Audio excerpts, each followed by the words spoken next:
Corona virus بظاہر ایک لا علاج مرض ہے، مگر اس نے پوری دنیا کو بدل کر رکھ دیا ہے۔ انسان کی سوچ، اس کی گفتگو، اس کے کھانے پینے، ملنے جلنے، بیٹھنے اور پہننے اوڑھنے کے معمولات میں نمایاں فرق کا مشاہدہ ہر ذی شعور کر رہا ہے۔ ترجیحات بدل چکی ہیں اور ہر ایک کو اپنی پڑی ہے۔ ایسی زندگی جس میں ماں باپ پیارے ننھے منھے بچوں کا منہ چوم سکیں، نہ میاں بیوی کو ایک بستر پر مل بیٹھنے کی اجازت، اور نہ اہل خانہ کا ایک دوسرے کے ساتھ مل جل کر کھانا پینا مناسب۔ موت ایسی کہ کوئی قریبی عزیز رشتہ دار غسل دے سکے، نہ کفن پہنانے کے قابل اور اپنے ہاتھ سے قبر میں اتارنے کی سخت ممانعت۔ یہ صرف مرض نہیں، اللہ تعالیٰ کی ناراضگی ہے۔ دنیا جہاں کی نعمتوں سے آراستہ محل نما گھروں میں خوفزدہ انسان، ویران دفاتر، اجاڑ سڑکیں اور سنسان گلیاں،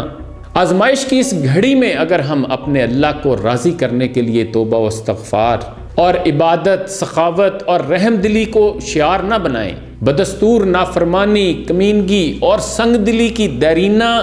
عادات میں مبتلا رہیں تو یہ بدنصیبی نہیں تو اور کیا ہوگا۔ مصیبت کی ایسی گھڑی میں انسان کا پتھر دل موم ہوتا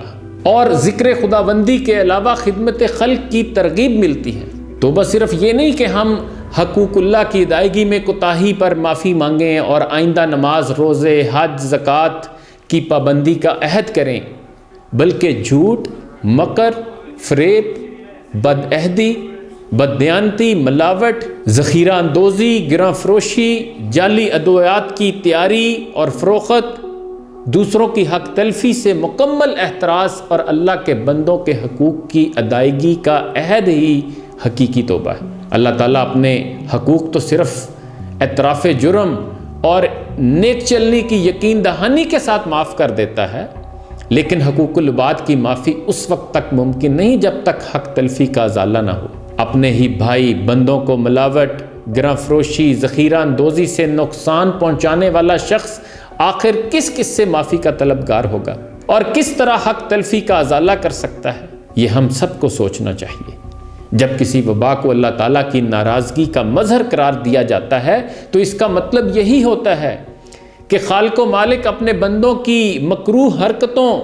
اور مردم بیزار اعمال سے رنجیدہ ہے اور بھولے بھٹکے انسان کو یہ احساس دلانے پر مائل کہ وہ اپنی اور اپنے جیسے دوسرے انسانوں کی جان پر ظلم کرنے سے باز آئے، قوانین فطرت کی پاسداری کرے اور کرۂ ارضی کو انسان نما وحشی درندوں کی اماج گاہ نہ بننے دے جو آہستہ آہستہ بن رہی ہے۔ سائنس و ٹیکنالوجی اور مذہب کے مابین مقابلے نہیں، یہ سائنس و ٹیکنالوجی کے بتوں کی پوجا چھوڑ کر معبود حقیقی کے سامنے سر جھکانے کا وقت ہے۔ وہی معبود حقیقی جس نے تدبیر، دعا اور توکل کا راستہ دکھا کر انسان کو آزمایا کہ دیکھیں وہ کس راستے پر چلتا ہے۔ وفاقی اور صوبائی حکومتوں نے